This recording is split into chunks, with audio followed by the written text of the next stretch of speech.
My next guest has been on the United States Supreme Court for over 20 years. Please welcome Justice Stephen Breyer.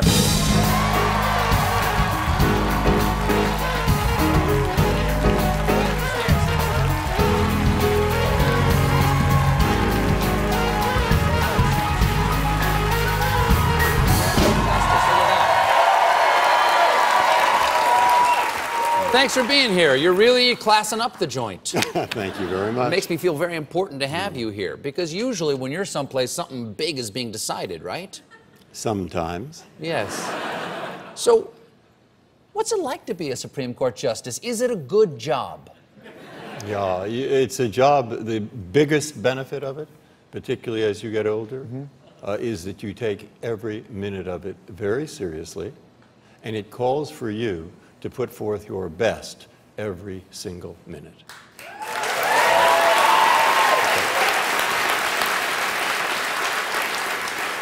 Lifetime appointment. Would you recommend that for everyone?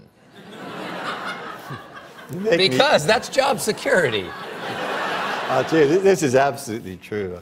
It makes me think of my father, because my father's favorite advice to me, yes, stay on the payroll. Never quit? No. Never quit any job. No. That's good. That's good advice. Now, do you ever have moments of doubt, sir? Do you ever, like, get up in the morning and you're about to go in to decide some one of these big cases and you're shaving and you go, why me? Why do I get to be one of the 9 people to make the call here? The answer to that is, of course you do. Of course you do. And the first 3 years or so in the court, 3 to 5 years, you may look very confident, but that isn't how you're feeling. And David Souter told me that. Justice Douglas told him that. It takes a period of time. Is there a hazing process? Is there a spanking machine or anything like that? But if you think about it, as a junior justice... I'm thinking about it right now, actually. As the junior justice, yes, sir. The junior justice, when we're sitting in our conference room, we're there by ourselves. We discuss the cases alone, and it's the job of the junior justice, which I was for 11 years. In case someone knocks on the door, I open it. Yeah, so you're like a pledge. In a sense, I mean, there might be a paper, there might be sometimes, there was coffee, and actually Justice Scalia made quite a good remark, because he said, somebody brought him some coffee, and I said, well, he said, you've been doing this for some time. I said, yes. He says, and I've gotten very good at it. I said, he said, well, I'm not sure. He said, Hey, Steve, that's you. Let's go. Now, you've got a new book here. It is your 3rd book. It comes out tomorrow. It's called The Court and the World, American Law and the New Global Realities. Yes. The Supreme Court is about the last place in America where I couldn't bring my camera crew in to shoot what the government is doing, to get video what the government is doing. Why can't we watch you if the Supreme Court repeatedly rules that we can be watched by the government? And there are very good arguments in favor of just what you're saying. I just made one. I just made a very good one.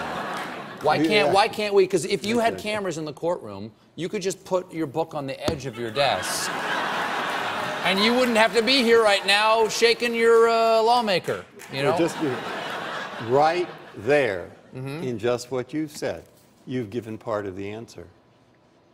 You see, because the justices might abuse it. I'm in a job where we wear black robes, in part because we're speaking for the law. Everybody knows we're human beings. And in part to make you spooky. That's a thought. That's a thought. But in the country doesn't want to know the Constitution according to Breyer or according to O'Connor. They want to know what the answer to this thing is. And that's true of the process. If you had cameras right there in the process of the oral argument, if you had that, we don't know what the reaction exactly would be among the lawyers and others. The oral argument is about 5% of the basis for deciding a case. It's almost all in writing. And the toughest part about this question you posed is this. When I'm deciding a case, I'm deciding it for 315 million people who are not in that courtroom.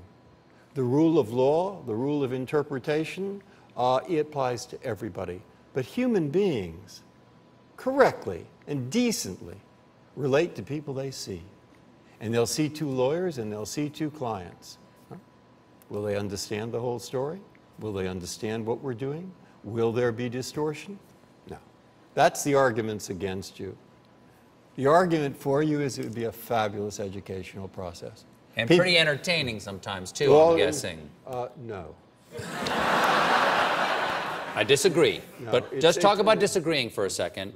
You go to work every day and manage to get your job done with a group of 9 people, half of whom will disagree with you vehemently on a host of different issues. How come you guys manage to keep doing your job and the rest of the government can't?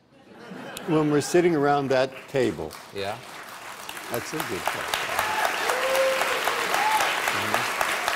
I don't know about leave the rest of the government out of it, but I'll say, when we're sitting around that table, the 9 of us discussing, I've been there over 20 years, 21. I have never heard a voice raised in anger.